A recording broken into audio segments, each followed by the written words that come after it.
ભારતમાં પહેલીવાર Olympic circus દ્વારા સુરતના આંતરરાષ્ટ્રીય સર્કસ કલાકારો સાથે જબરદસ્ત સ્ટન્ટ અને હાસ્યના રસથી ભરપૂર સર્કસનું આયોજન કરવામાં આવ્યું છે. ભારતમાં પહેલીવાર ઓલિમ્પિક સર્કસ દ્વારા સુરતમાં આંતરરાષ્ટ્રીય સર્કસ કલાકારો સાથે જબરદસ્ત સ્ટન્ટ અને હાસ્યના રસથી ભરપૂર સર્કસનું આયોજન કરવામાં આવ્યું છે. આંતરરાષ્ટ્રીય circle festival open ground VR મોલની સામે Surat Olympic circus present international circle ફેસ્ટિવલી સુરત વર્ષના સૌથી મોટા મનોરંજન કાર્યક્રમ માટે તૈયાર રહો. મંગોલિયા અને પૂર્વ આફ્રિકા તેમજ રશિયા અને ઘણા વધુ પ્રદેશોમાંથી અદ્ભુત પ્રતિભાઓનો અનુભવ કરો અને દરેક પ્રદેશ તેમની જીવન સંસ્કૃતિ અને અદ્ભુત કુશળતા અને શો સ્ટોપિંગ કલાત્મકતા દર્શાવે છે.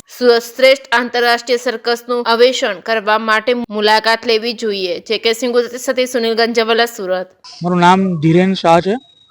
આ વખતે અમે તદ્દન નવી રીતે ફોરેન આર્ટિસ્ટ સાથે ઇન્ટરનેશનલ સર્કસ ફેસ્ટિવલ લઈને આવ્યા છે, જેમાં તમામ આર્ટિસ્ટો ફોરેનના છે અને જે એક્ટ આપણે ટીવી પર ઇન્ડિયન આઇડોલમાં કે અમેરિકાઝ ગોટ ટેલેન્ટમાં અને ઇન્ડિયાઝ ગોટ ટેલેન્ટમાં જોઈએ છે એ એક્ટ આપણે અહીંયા લઈને આવેલા છે. તો સુરતની જનતાને એક જ અપીલ કે આપ આવો, રૂબરૂ નિહાળો અને બાળકો અને પરિવાર સાથે એકદમ નિર્દોષ મનોરંજન માણો. જે આપણે અત્યારે જોઈએ છે કે આપણે કોઈ પણ મૂવી કે ટીવી સિરિયલ ફેમિલી સાથે બેસીને જોવું હોય તો થોડુંક કઠિન વસ્તુ થઈ જાય છે, જે આમાં આપણે મુક્તપણે બેસીને નિર્દોષ મનોરંજન માણી શકીએ છીએ. આપણું સર્કસ અત્યારે વીઆર મોલની સામે ચાલી રહ્યું છે. રોજના 2 શો થાય છે, સાંજે 6:30 અને રાત્રે 9:30 કલાકે. દિવસ 3 શો કરીએ છીએ, 3:30, 6:30 અને 9:30. બાકીના દિવસમાં રોજના 2 શો છે. તથા જાહેર રજા જેમ કે હવે ઉત્તરાયણ આવશે, 26 જાન્યુઆરી આવશે, ત્યારે પણ આપણે રોજના 3 શો કરીશું, 3:30, 6:30 અને 9:30. ટિકિટ બુકિંગ માટે બુક માય શો પર ઓનલાઈન બુકિંગ ચાલુ છે અને સવારે 10 વાગ્યા પછી ફિઝિકલ ટિકિટ આપણને અહીંયાથી સ્થળ પરથી મળી જશે.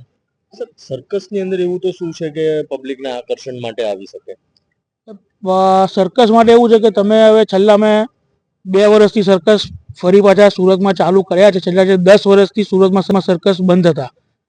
સર્કસ એક એવી વસ્તુ છે કે છેલ્લા 25 વર્ષથી એનિમલ પર પ્રતિબંધ આવી ગયો છે. ગવર્મેન્ટે બેન મૂક્યું છે. તમારે સર્કસ ચલાવવું હોય તો તમારે દર વખતે નિત નવીન પ્રયોગો કરવા પડે તો લોકો તમારા પ્રત્યે આકર્ષાય છે.